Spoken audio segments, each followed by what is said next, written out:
नमस्कार मित्रांनो, आजचा प्रश्न आहे दोन नैसर्गिक क्रमवार संख्यांचा गुणाकार 812 आहे, तर त्यापैकी मोठ्या संख्येचा वर्ग किती? बघा मित्रांनो, त्यापैकी मोठ्या संख्येचा वर्ग काढायचा, एक तर आपल्याला त्यापैकी एक लहान संख्या पण आपल्याला माहिती पाहिजे आणि दुसरं तर आपल्याला ती मोठी संख्या पण माहिती पाहिजे.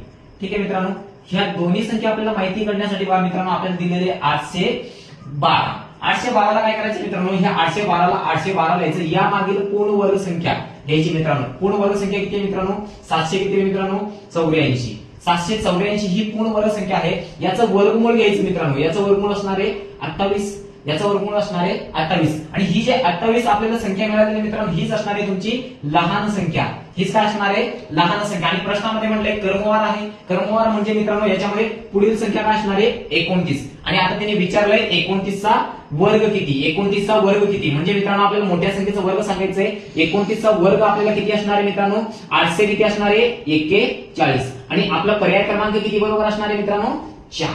ठीक आहे मित्रांनो, हा दिलेला प्रश्न तुम्ही सोडवा आणि कमेंट बॉक्स मध्ये उत्तर द्या मित्रांनो.